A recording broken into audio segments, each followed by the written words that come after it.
I like this idea of having these whimsical gardens and then having some other things a little bit disturbing.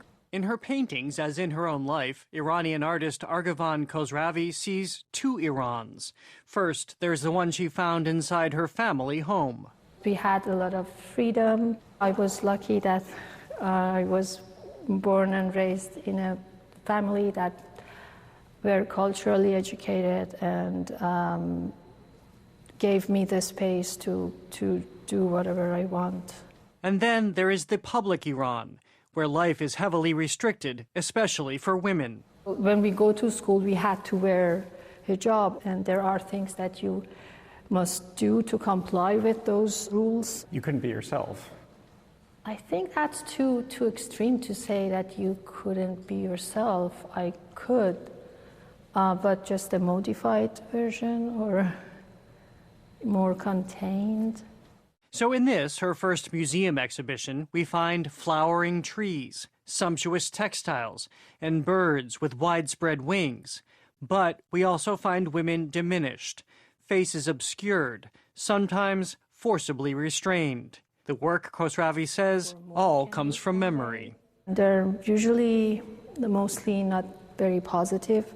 So for me, reacting to those memories in the paintings is somehow a way also to cope with those often traumatic experiences. Yeah. And none of these women are ever you? No, I never intend to have these women as self-portraits, but I have some of the characteristics in common with me, like the hair color, eye color, to some extent the skin tone. I want to refer to my own race. Khosravi left Iran 7 years ago to attend art school in the United States, and as an immigrant, she's no longer free to travel home.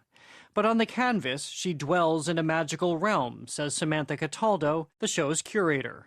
There's a real element of like a dream space or like a moment frozen in time, but it's rendered in really sharp detail. And so you kind of have that push-pull of reality and surreality in it.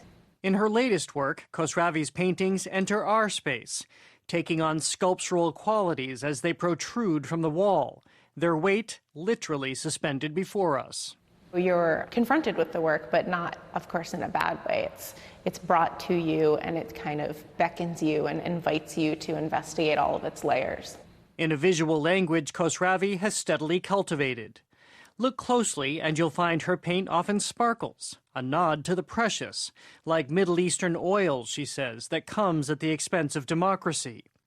The classical sculpture represented throughout her work speaks to both patriarchy and notions of human perfection given over to decay. So to put that very loaded imagery into a work that also includes things like more Eastern traditions, like contemporary fashion photography, it sets up this interesting contrast and contradiction of ideals. Khosravi also returns time and again to historic Persian miniature painting. They're images she was raised on, but in her versions, she moves men to the side.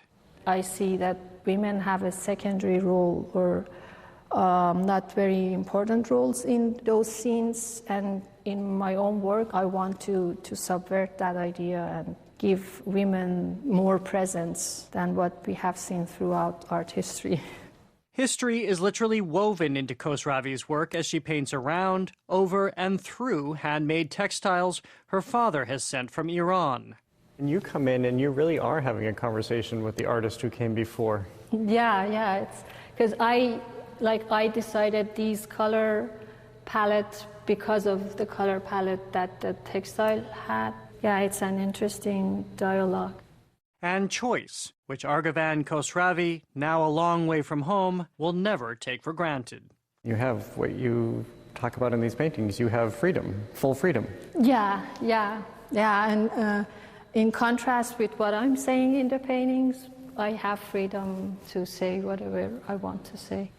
For the PBS NewsHour, I'm Jared Bowen in Manchester, New Hampshire.